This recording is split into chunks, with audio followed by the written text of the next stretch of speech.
के DK classes में आप लोगों को आज फिर से स्वागत करता हूं। तो चलिए दोस्तों, आज हम लोग जानेंगे ऑन इंट्रोडक्शंस ऑफ इंडिया, यानी भारत का सामान्य परिचय।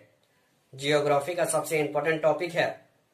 तो आप लोग मेरे वीडियो को लाइक सब्सक्राइब के साथ साथ ज्यादा से ज्यादा शेयर करें। तो चलिए अब हम लोग जानेंगे ऑन इंट्रोडक्शंस ऑफ इंडिया के बारे में। ठीक है, भारत का सामान्य परिचय जानेंगे।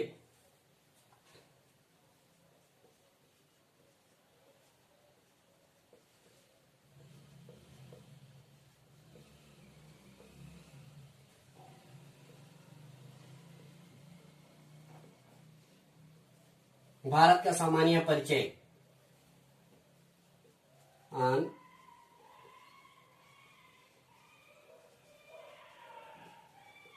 इंट्रोडक्शंस ऑफ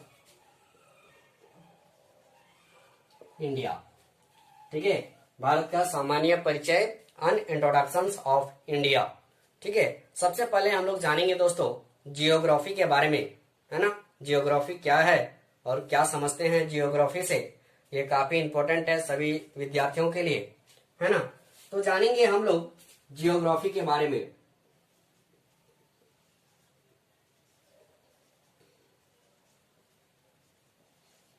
ठीक है, जियोग्राफी क्या है जी, है ना। तो जियोग्राफी देखेंगे हम लोग, जियो जानेंगे सबसे पहले और ग्राफी के बारे में भी जानेंगे। उससे पहले हम लोग जियो के बारे में जानते हैं, है ना। तो जियो का मतलब होता है आपका अर्थ। ठीक है, जियो का मतलब होता है आपका अर्थ, और अर्थ को हम लोग हिंदी में बोलते हैं पृथ्वी। ठीक है, लिख दे रहे हैं, सभी लिखते जाएंगे। जियो का मतलब होता है आपका अर्थ, और अर्थ को हम लोग बोलते हैं पृथ्वी। और ग्राफी का मतलब होता है आपका, ग्राफी का मतलब होता है आपका डिस्क्रिप्शंस।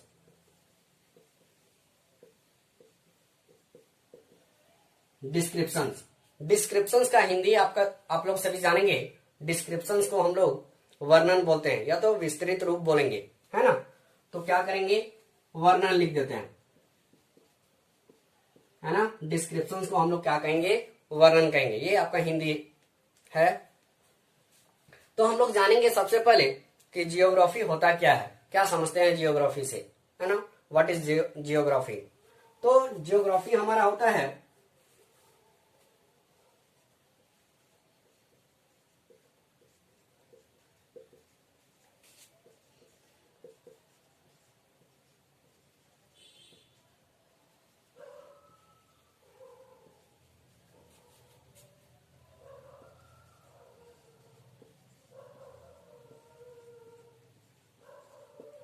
ठीक है, descriptions of the earth is called geography. क्या बोले, descriptions of the earth is called geography, यानी पृथ्वी का वर्णन करना ही हमारा भूगोल कहलाता है ना। पृथ्वी का वर्णन करना ही हमारा क्या कहलाता है, भूगोल कहलाता है। ठीक है, लिख दे रहे हैं हिंदी से।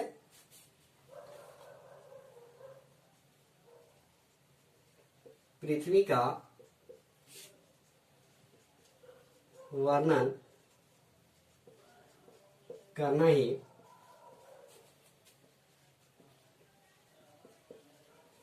भूगोल कहलाता है। पृथ्वी का वर्णन करना ही क्या कहलाता है, भूगोल कहलाता है। सभी लिखते जाएंगे, नोट्स बनाते जाएंगे। ठीक है, और एक क्वेश्चन है, एक प्रश्न है जो काफी इंपॉर्टेंट है आपके सभी प्रतियोगी परीक्षाओं के लिए, और पूछा गया क्वेश्चन है आपका एनटीपीसी ग्रुप डी, है ना, एसएससी सीजीएल में ये सारे क्वेश्चन पूछे जाते हैं। तो मैं आपको बता देना चाहता हूं कि who is the father of geography, है ना। Who is the father of geography. तो जियोग्राफी के पिता कौन है, यानी भूगोल के पिता कौन है। तो आप लोग सभी लिखते जाएंगे, who is the father of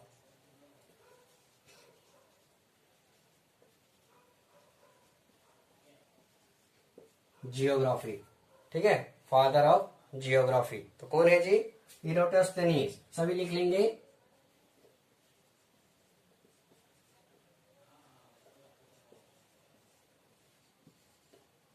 ठीक है, इरोटोस्थेनीज सभी लिख लेंगे।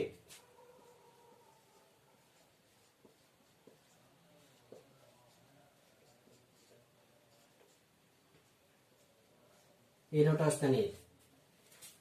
एक बार सभी लिख के हमारे वीडियो को लाइक कर देंगे, सब्सक्राइब कर देंगे और ज्यादा से ज्यादा शेयर करेंगे।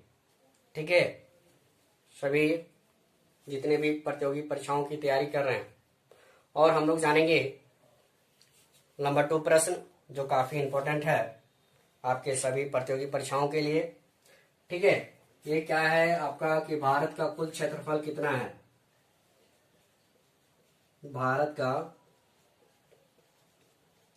कुल क्षेत्रफल कितना है, तो लिख लेंगे सभी कोई 32,87,263 वर्ग किलोमीटर।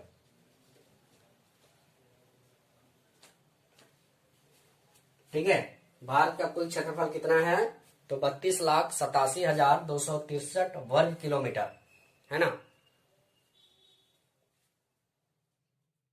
ये अगला कि भारत का अक्षांश विस्तार क्या है और भारत का देशांतर विस्तार क्या है। ठीक है, मैं आप लोगों को ब्लैक बोर्ड में बताना चाहता हूं और आप लोग मेरे वीडियो पर शुरू से लेकर लास्ट तक बने रहिए। तो चलिए दोस्तों, हम लोग जानेंगे भारत का अक्षांश विस्तार। भारत का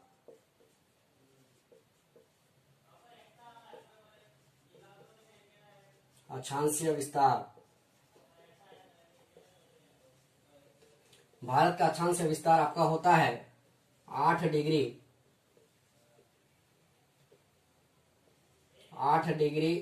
4 से 37 डिग्री 6 तक है। सभी लिख लेंगे। उसके बाद भारत का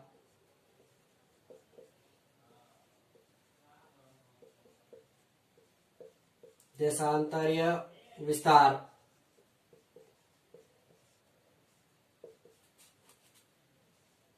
68 डिग्री 7 से 97 डिग्री 25 तक है।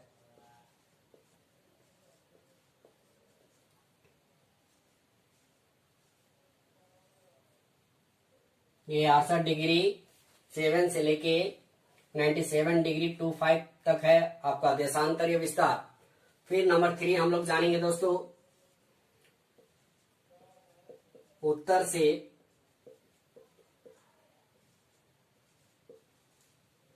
दक्षिण का विस्तार।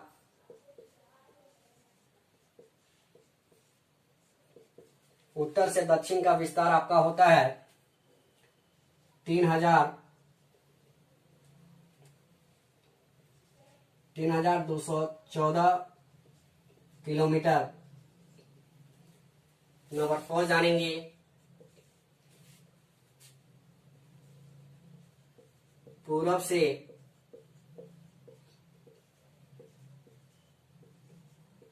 पश्चिम का विस्तार 2,933 किलोमीटर होता है। नंबर 5 जानेंगे,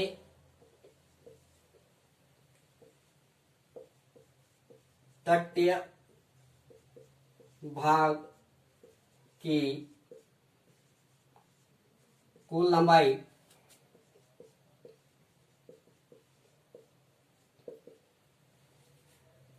7,516.5 किलोमीटर होता है। सभी क्या करेंगे, नोट्स बनाते चलेंगे।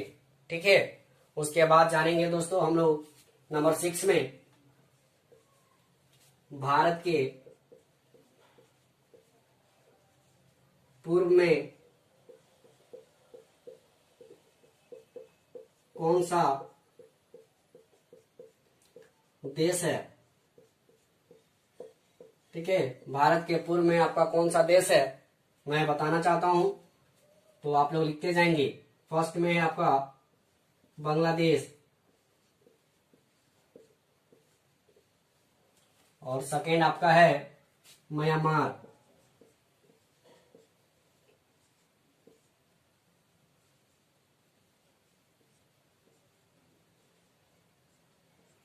ठीक है, भारत के पूर्व में आपका है बांग्लादेश और म्यांमार। भारत के उत्तर में कौन सा देश है? भारत के उत्तर में कौन सा देश है? भारत के उत्तर में आपका नेपाल, भूटान और चीन है। ठीक है, सभी याद करेंगे, आपके सभी प्रतियोगी परीक्षाओं के लिए महत्वपूर्ण है। भारत के उत्तर में आपका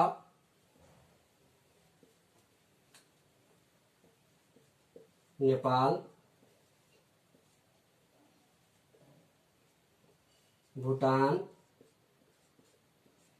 और चीन है। यहां से एक फैक्ट वाली चीज जानेंगे हम लोग, जैसे बांग्लादेश की राजधानी आपका ढाका है। ये काफी इंपॉर्टेंट है आपके एग्जाम के लिए कि बांग्लादेश की राजधानी क्या है, तो ढाका है। उसके बाद नेपाल की जो राजधानी है वो आपका काठमांडू है, सभी लिखते जाएंगे। उसके बाद भूटान की जो राजधानी है वो आपका थिम्पू है, और चीन की जो राजधानी है वो आपका बीजिंग है, सभी लिखते जाएंगे एक एक करके। ठीक है, नंबर 8 में मैं बताता हूं। नंबर 8 आपका है भारत के पश्चिम में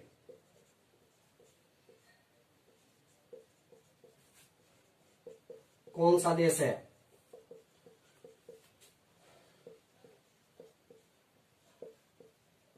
भारत के पश्चिम में आपका पाकिस्तान है।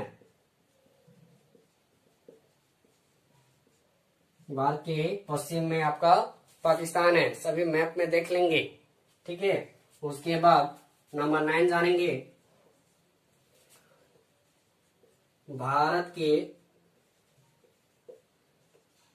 दक्षिण में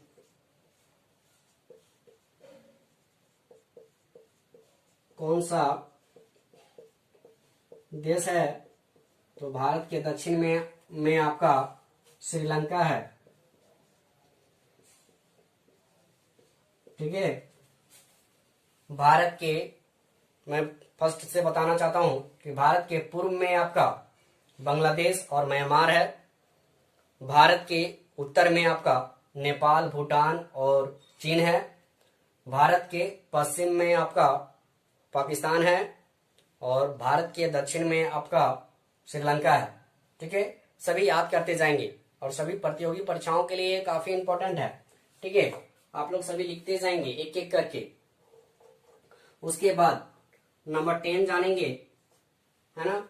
भारत के पड़ोसी देश, है ना, कौन कौन है मैं आपको बताना चाहता हूं, और वो ट्रिक के माध्यम से।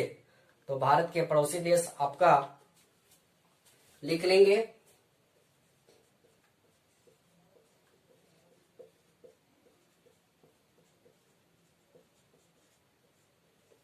भारत के पड़ोसी देश आपका है बचपन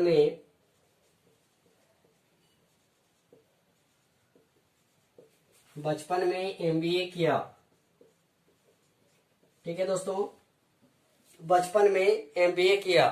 ठीक है, मैं बताना चाहता हूं कि ब से क्या होता है। तो ब से होता है आपका बांग्लादेश, च से होता है चीन, सभी लिखेंगे। प से होता है पाकिस्तान, न से होता है आपका नेपाल। ठीक है, यहां देखेंगे आप। म से होता है म्यांमार, बी से आपका होता है भूटान, ए से होता है आपका अफगानिस्तान। ठीक है, सभी लिख लेंगे आप लोग। ये काफी इंपॉर्टेंट है, काफी महत्वपूर्ण है आपके सभी प्रतियोगी परीक्षाओं के लिए।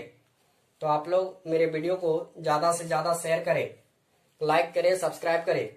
उसके बाद नंबर 11 में मैं बताना चाहता हूं, ठीक है, भारत के किन किन राज्यों से होकर कर्क रेखा गुजरती है। ठीक है, भारत के किन किन राज्यों से होकर कर्क रेखा गुजरती है, वो भी मैं आपको ट्रिक के माध्यम से बताना चाहता हूं। तो आप लोग क्या करेंगे, कॉपी में नोट्स बनाते चलेंगे। ठीक है, तो भारत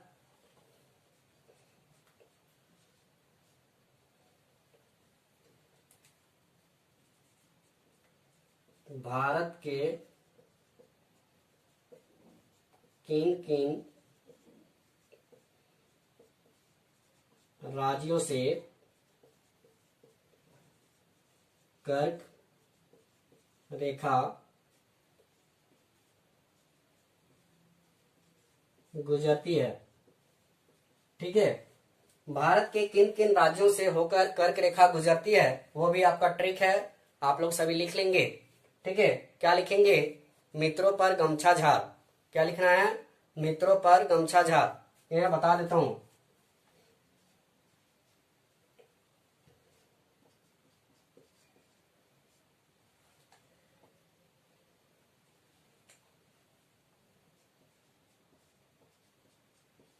मित्रों पर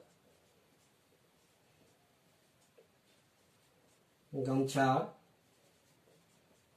झार। ठीक है, म से लिखेंगे, एक बार फिर से रिपीट करवा दे रहा हूं। ठीक है, भारत के किन किन राज्यों से होकर कर्क रेखा गुजरती है, वो आपका ट्रिक है, मित्रों पर गमछा झार। तो वो मैं आपको एक एक करके बताना चाहता हूं।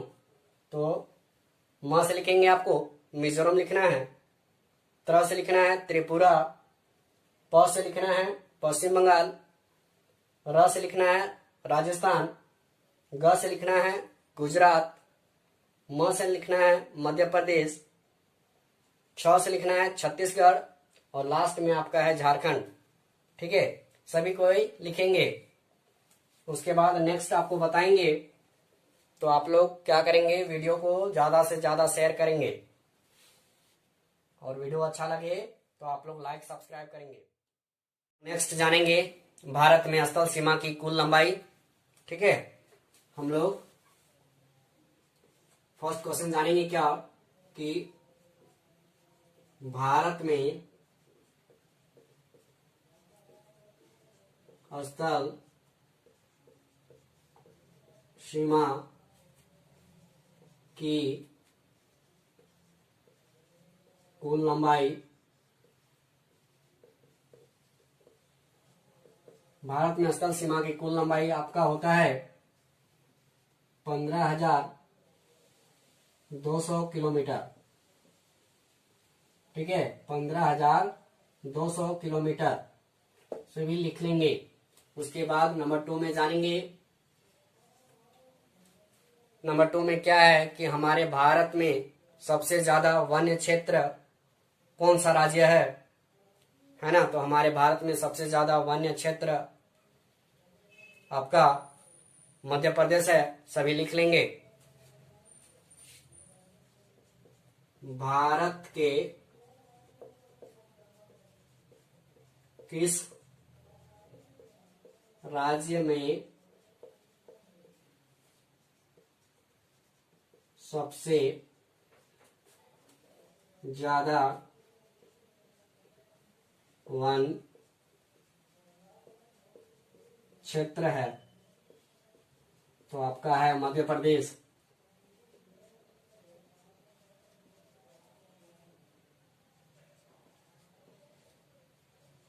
मध्य प्रदेश में सबसे ज्यादा वन क्षेत्र पाया जाता है, सभी लिख लेंगे।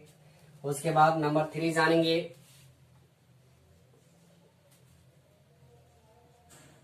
भारत के किस राज्य में सबसे कम वन क्षेत्र पाया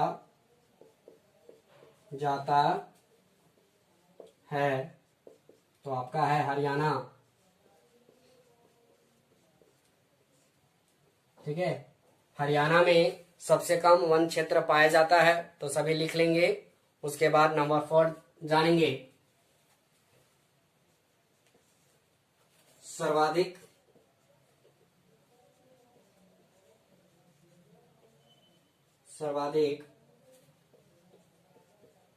नगरीकृत राज्य भारत का कौन है? तो आपका है गोवा। गोवा सबसे ज्यादा नगरीकृत राज्य क्षेत्र है। सभी एक एक करके लिखते चलेंगे, ठीक है। गोवा। उसके बाद नंबर 5 जानेंगे। वन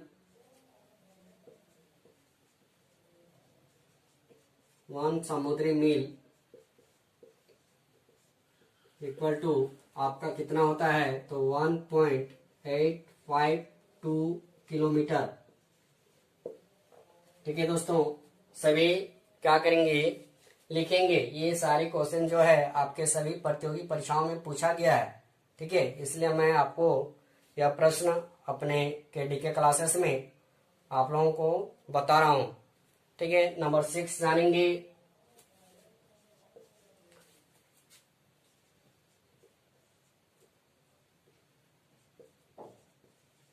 सर्वाधिक वर्षा कहाँ होती है ना? भारत में सर्वाधिक वर्षा कहाँ होती है? तो मानेसरम में, है ना, माशिनराम में। माशिनराम में, ठीक है। और माशिनराम कहाँ है आपका? तो वो है मेघालय में, ठीक है। माशिनराम में सर्वाधिक वर्षा होती है। और मेघालय की राजधानी आपका शिलोंग है। ये काफी इंपॉर्टेंट है, पूछा हुआ क्वेश्चन है कि मेघालय की जो राजधानी है वो कहाँ है? तो शिलोंग, ठीक है। सभी याद रखेंगे। और सर्वाधिक जो वर्षा होती है हमारे भारत में कौन सा राज्य में? तो माशिनराम में, ठीक है। तो सभी लिखेंगे। उसके बाद नंबर 7 जानेंगे। सबसे पुरानी पर्वतमाला कौन सी है? ठीक है। नंबर 7 में क्या है? पुरानी पर्वतमाला। पुरानी पर्वतमाला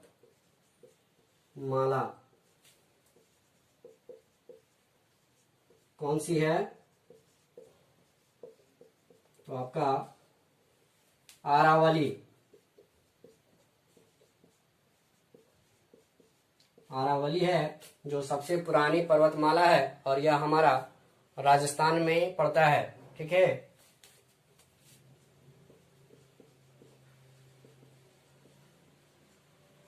राजस्थान में पड़ता है और राजस्थान की जो राजधानी है वो आपका जयपुर है, ठीक है। सभी कोई लिख लेंगे।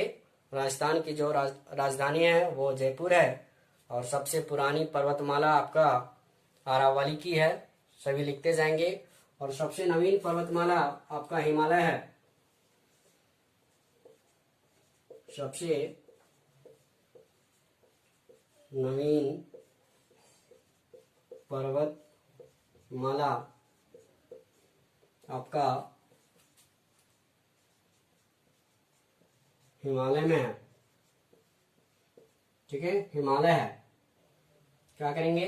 लिख लेंगे। सबसे नवीन पर्वतमाला कौन है? तो हिमालय, ठीक है। यदि आपको वीडियो अच्छा लगे तो आप लोग मेरे वीडियो पर लाइक सब्सक्राइब के साथ साथ ज्यादा से ज्यादा शेयर करें। और जितने कोई देख रहे हैं क्या करेंगे?